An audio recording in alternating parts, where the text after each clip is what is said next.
Oke, hai, ketemu lagi dengan saya Turnus Kusuma. Di Cerita Diaspora ada cerita di setiap diaspora, dan kali ini kita kedatangan tamu spesial, sosok yang bisa dibilang di balik transformasi media division dari Marketplace, yaitu Marketeers. Langsung aja, selamat sore, Selamat sore, Wisely. halo Tinus, apa kabar? Apa kabar? Kita dulu pernah satu divisi di Marketplace. Ingat banget waktu itu saya ditarik balik sama Pak Hermawan dari Kuala Lumpur buat mendampingi Bapak yang satu ini. Apa kabar, Wai? Alhamdulillah baik, senang bisa balik ke sini ya. It's been a long time dan enak, suasananya enak, energinya selalu bagus di sini. Oke. Dan pada waktu di Marketplace itu tahun berapa ya? Marketeers, jadi waktu itu ceritanya kan, saya waktu itu join tahun 2004 ya, join Marketplace ya, tahun 2004. Was long time ago, 2004. Hampir 20 tahun yang lalu. Oh, gila ya. Bener nggak? Bener, 2004. Benar, 2004 waktu itu selesai kuliah, terus balik ke sini lagi apa namanya, coba apply ke sana sini. Dulu tuh kuliah di Belanda. Di Belanda, ya, betul. Di Di Belanda. Terus habis itu tahun 2004 pulang, tadinya ada apa namanya offering full time gitu di beberapa perusahaan, tapi habis itu ada juga tawaran untuk magang di Marketplace. Oke. Jadi waktu itu singkat cerita 2004 itu akhirnya masuk ke Marketplace, awalnya magang 6 bulan. Oh, awalnya magang. Waktu itu belum di Marketplace dong. Waktu itu Belum. di divisi apa ya? Nah, waktu itu di divisi consulting untuk urusan riset yang namanya dulu economic value add. Jadi Oke. EVA apa project yang waktu itu kita kerjasama kalau nggak salah SWA ya, majalah SWA ya. Jadi Kalau nggak salah waktu kita belum pernah Marketplace waktu itu, 2004. belum ada, tapi setelah ngerjain itu selama 6 bulan, akhirnya ditawarin untuk full time, tapi masuk ke divisi yang namanya KMM. KMM tuh basically dulu adalah knowledge multimedia, yang mana urusan dengan publicationnya Marketplace dulu. Termasuk buku dan segala macam. Dan first project waktu itu sebetulnya adalah itu bukunya Sampurna. The Untold Story. 90 tahun perjalanan Sampurna. Ya.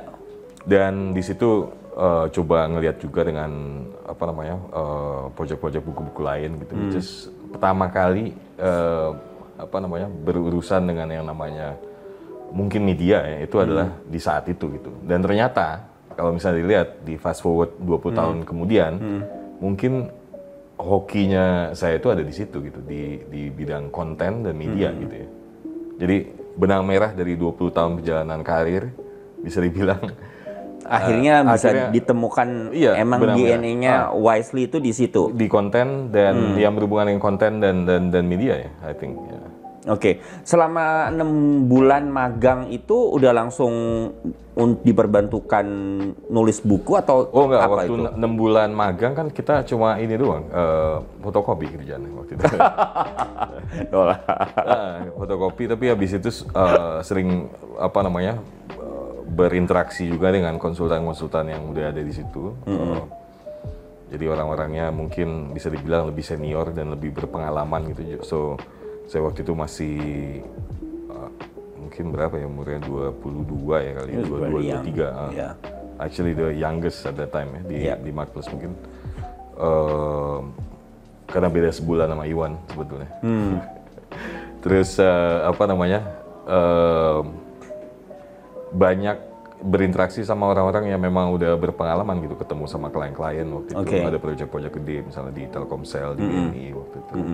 Kalau boleh tahu waktu itu Wisely di Belanda kuliah jurusan apa? Apa relate dengan marketing? International marketing, dan actually waktu di sana mungkin 2-3 kali pulang ke Jakarta, dan ketika pulang Jakarta pergi ke Gramedia untuk urusan kayak kuliah atau enggak penulisan skripsi ke Gramedia, ya belinya buku Marketplace. Jadi memang pada saat Wisely kuliah dulu udah tahu Marketplace.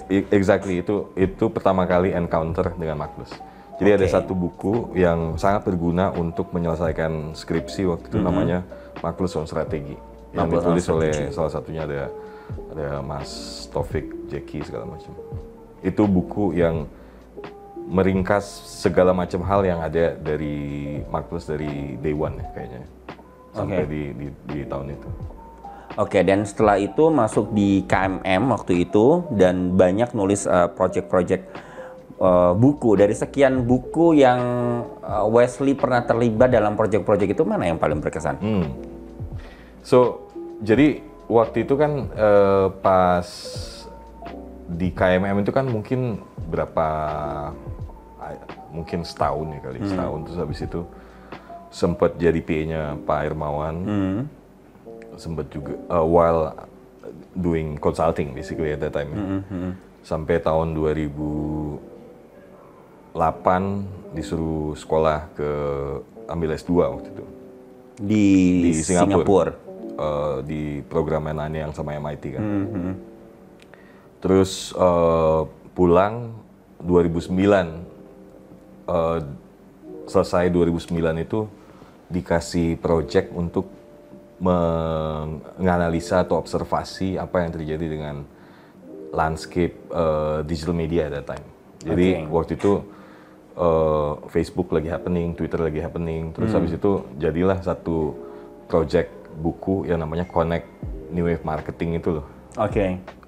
Dan jadi 12C. Jadi itu project, I think itu buku dan juga itu project adalah mungkin yang paling berkesan untuk saya sampai kalau misalnya dilihat yang define professional career sampai sekarang ya. Akhirnya terjadilah ini satu project tambahan which is merejuvenasi medianya Mark Plus dulu, ya kan, punya offline, punya media cetak waktu itu, terus habis itu kita lebur itu semua ke dalam satu media platform yang namanya Marketeers itu. Dan banyak itu yang menarik di situ, kayak bagaimana kita bisa membuat sebuah komunitas yang memang orang bisa terkonek gitu kan dengan apa yang kita cita-citakan gitu, maksudnya dengan misinya untuk bisa menyebarkan kayak konten-konten yang kita mungkin angkat di majalah, kita bahas secara offline gitu. I think it was quite interesting and relevant at that time. Maksudnya good timing.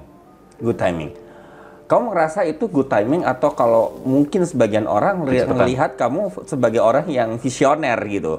Kadang-kadang sangat terlalu tahu yang dulu kedepannya seperti apa, ya dengan kata lain kecepatan. Menurut kamu sendiri gimana?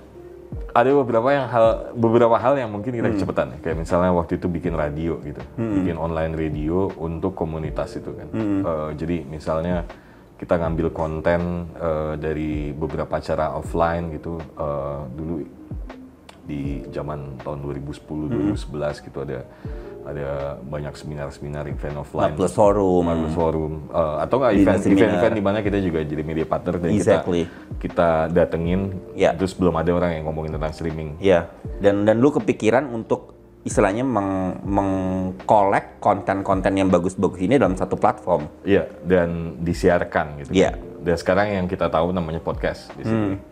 I think that was like 10 years back, Wesley udah mulai, saudara-saudara. Itu sebenarnya aku boleh tahu, Wai, apa yang di otak kamu pada waktu itu, Wai? Ini aku sebenarnya curious sih, pengen tahu apa sih di yang lu kepikiran bahwa that will be happen pada waktu itu, nggak kepikiran bahwa konten-konten itu dan ternyata that happen sekarang dan laku gitu. Mungkin waktu itu karena memang ada teknologi dan kita juga nggak pernah tahu kan namanya teknologi bakal jadi kayak gimana gitu. Jadi ketika ada teknologi depan mata ya kita pakai aja gitu. Kita nggak tahu bahwa itu bakalan jadi langsung jadi mainstream atau enggak kan. Ya kan? Ada yang ya kalau berhubungan sama teknologi, I think it's all about like hit and miss lah. Tergantung bagaimana kita menyikapinya ya. Jadi kalau misalnya teknologi itu kita lihat, wah ada teknologi baru kayak misalnya sekarang dengan AI gitu, ya kan. It's a trend right now. Dan memang banyak kegunaan gitu. Jadi kita pakai aja. Tapi untuk memprediksi apakah nanti AI ini penjelmanya jadi kayak gimana dalam 3 tahun, 5 tahun dan terus kan kita juga nggak tahu. Ya kan? Sama halnya kayak misalnya tentang blockchain gitu tahun 2018, 2019 dengan Bitcoin dan lain-lain gitu. Everybody was talking about it, tapi habis itu kan pada akhirnya jadi die down gitu atau menjelma untuk jadi kayak something else. Jadi kalau misalnya ditanya waktu itu kita mikirnya kayak gimana waktu itu, ya basically kita cuma mau eksperimen aja, coba eksperimen sama teknologi waktu itu kan.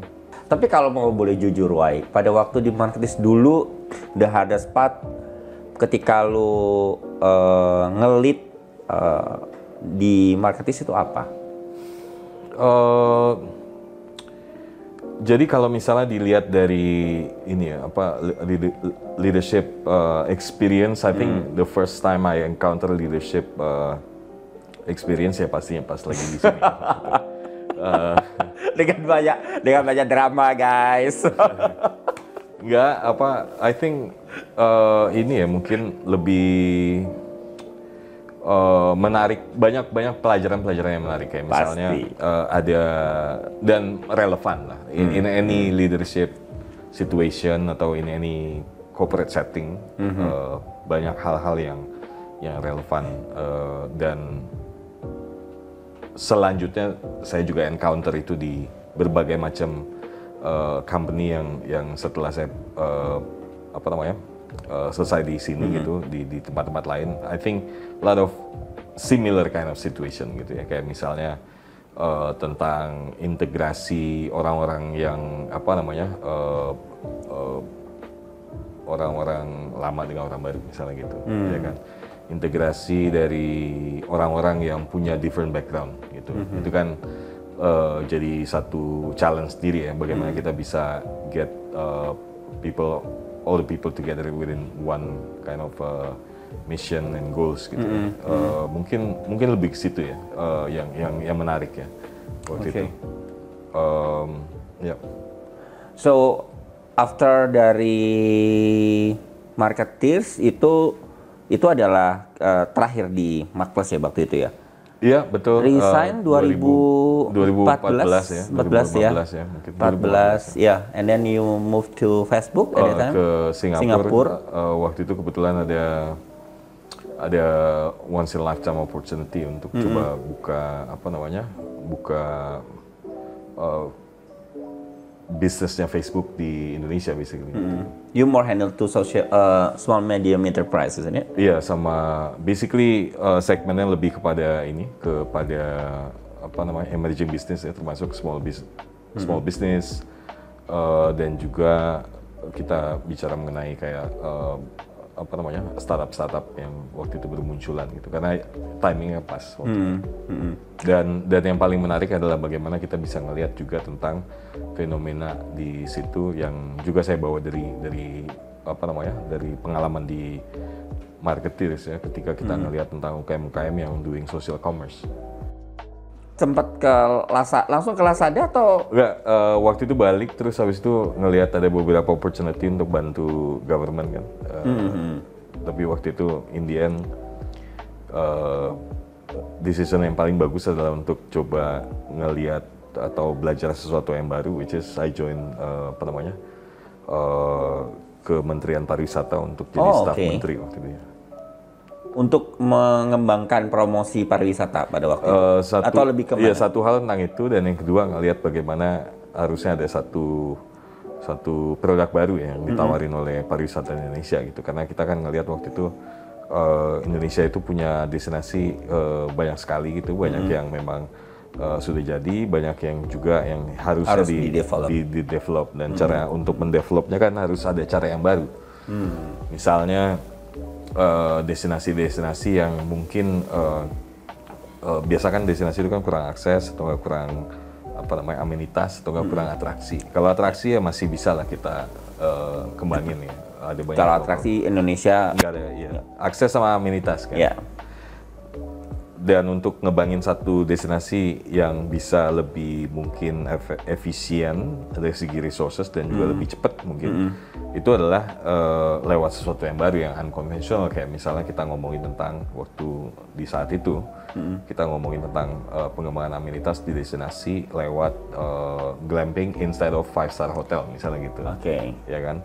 Atau enggak Trans Jawa waktu itu lagi dibangun dan kita mau ngelihat bagaimana itu bisa dijadikan sebagai tempat yang bagus untuk orang akses bukan lewat pesawat tapi lewat pakai misalnya jalan darat pakai dan mereka bisa overland stay berapa waktu gitu. Betul.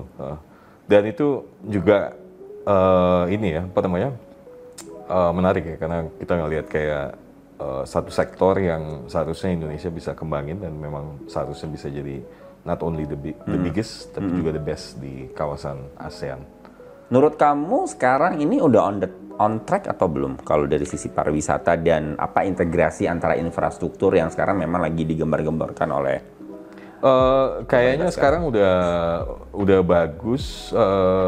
Jadi COVID change a lot of things ya. COVID jadi bikin apa yang waktu itu kita udah develop dan waktu itu saya juga bikin kayak apa draft peraturan menteri kan bareng dengan tim untuk pelaksanaan yang namanya tadi terminologi itu nomadic tourism itu dan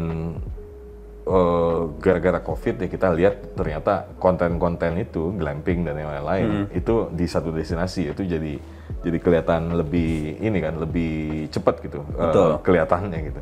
Iya. Dan mungkin karena lebih apa ya pada waktu COVID mungkin orang lebih prefer memilih destinasi atau tempat penginapan lebih outdoor instead of yang building di hotel seperti itu. Dan juga generasi yang sekarang ya Gen Z gitu kita ngomong tentang orang-orang yang butuh healing, refreshing supaya nggak overthinking, ya kan? Supaya nggak burn out. Jadi pas gitu, momennya jadi pas aja. Dan ternyata itu semua blessing in disguise ya dari ini ya, dari saat COVID. Oke, dikit Wai dari soal nomadic tourism. Ada beberapa juga yang nggak berhasil, Wai. Menurut Wesley kenapa? Yang mana? Contohnya gimana? Ya, nggak semuanya happen dan jadi sustain gitu. Mungkin just sekedar beberapa waktu aja happening, and after that nggak keurus, for example, and after that gone gitu. Menurut Wesley kenapa? Kalau yang dilakukan sama swasta, I think a lot of things yang mungkin menarik untuk dilihat ya, yang swasta kerjain. Karena memang harusnya swasta yang kerjain. Yang dilakukan oleh pemerintah hanyalah untuk kayak sebagai pemancing kan, supaya swasta datang. And I think dari part itu mungkin jadi lebih kelihatan gitu. Jadi waktu itu pemerintah di beberapa destinasi dia coba pancing, udah bikin kayak pilot project, terus habis itu banyak orang-orang swasta pada masuk situ ngebikin sesuatu yang kurang lebih sama gitu. Dari aspek itunya, I think it's we see it's happening ya. Kalau misalnya beberapa destinasi dan itu memang dilakukan oleh pemerintah, I think that's not the tupoksi ya dari pemerintah untuk melakukan itu ya. Karena mereka bukan operator, mereka bukan investor, ya kan? Dan mereka mestinya cuma ya ngebuka doang gitu, ya kan? Nah dari swasta yang bikin juga nggak semuanya memang berhasil. Berhasil karena yang seharusnya experience-nya bisa dibilang optimum gitu, dia malah jualan komoditi, kan nggak bener ya? Kalau misalnya dilihat seharusnya itu adalah sebuah experience baru di tourism, gitu, ya kan? Yang mana dia harusnya membuatnya memang sehingga sedemikian rupa gitu, sehingga itu memang bisa benar-benar bisa jadi sesuatu yang experience-nya itu berbeda gitu, bukannya dia jadi bikin sesuatu yang rame-ramean lagi gitu. Mungkin kayak gitu kali ya. Jadi harus pas lah ya, antara memang mereka maunya apa, di positioning-kan seperti apa, sama ya memang orisan misalnya for example justru pengennya healing yang sendiri gitu, jangan dibikin ya mungkin ya tergantung sama orang swastanya. Wah, I mean ini kan bisnis ya, terus mereka juga sah-sah aja gitu mikir, oke, sasaran target marketnya siapa segala macam gitu-gitu. mungkin memang mereka pengennya memang masif mau atau gimana? Iya, mereka mau ngerjain, mau ngeadopsi konsep seperti ini, dan itu memang untuk kayak mass market gitu.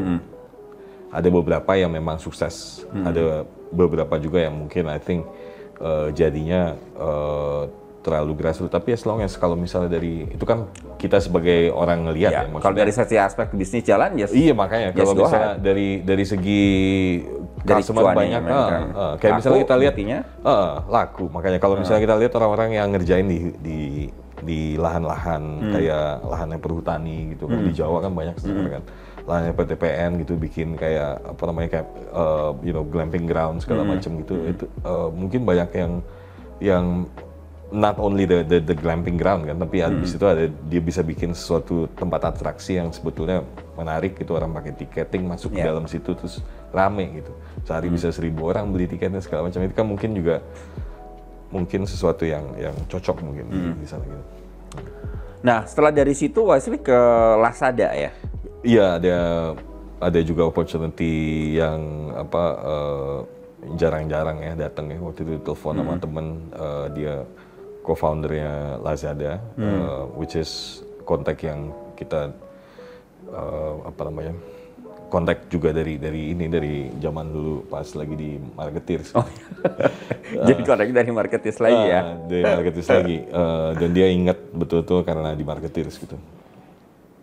Waktu itu dia ingatnya soalnya Lazada waktu itu baru buka di sini, terus masih belum ada yang tahu. Terus habis itu yang pertama kali datang ke dia adalah Marketeers untuk nge-cover dia gitu.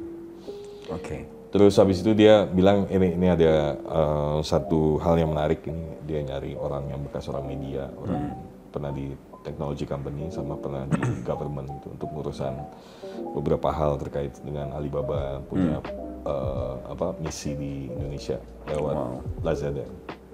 Oke, your experience banyak banget yang mulai. Dan itu kan ngerjain hal yang berbeda, itu ngurusin basically corporate affairs, public policy, government relation. Another thing. Terus sekarang ini terakhir Lazada, and then sekarang ngapain, Wai? Sekarang kebetulan ada satu project ini untuk melakukan transformasi di Indonesia lewat sports ya, bareng dengan Mahaka Group. Oke. Dan baru join setahun yang lalu. Oke, jadi kalau misalnya ini kalau teman-teman diaspora nih, anak-anak ex-Marketers yang mungkin sekarang lagi pedang brand gitu, pengen kontak sama Wesley, itu gimana ya kalau misalnya butuh activation di bidang sport kayak gitu, atau gimana, Wai? Ya, salah satunya tentang activation ya, tapi kan sebetulnya yang kita juga mungkin develop itu adalah bagaimana ada sports strategy buat brand ya. Dan as we know, ratusan juta orang di Indonesia terutama yang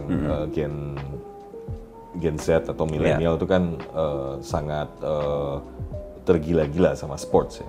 Apakah itu sportsnya atau enggak sports content gitu. Jadi ini adalah sebuah audience yang cukup besar gitu buat any kind of brand untuk nge-capture gitu, untuk bisa betul-betul bawa brandnya relevan kepada komunitas atau audience ini gitu. Yang mana mereka butuh kayak sports strategy yang komprehensif gitu, end to end di marketing funnelnya. Dan ini yang kita coba biasanya collaborate ya dengan brand untuk nge-develop the strategy around sports. Oke. Ngomongin tentang sport marketing ini, kalau aku ngelihat ada hal yang menarik, terutama aku nggak ngerti, mungkin nggak cuman market Indonesia, mungkin all over the world, yang mungkin bisa dibilang tren lah gitu. Dulu berapa tahun yang lalu kita ngelihat tren lari, kemudian tren bersepeda, dan sekarang lagi tren tennis and badminton gitu. So, suddenly tiba-tiba mendadak dan segala macam. Menurut Wesley gimana tuh? Sports and entertainment itu kan jadi satu hal yang bisa dibilang kayak tercombine gitu. Di Indonesia ini sebetulnya ada 3 hal yang menarik ini. Ada tiga hal yang mungkin bisa membantu.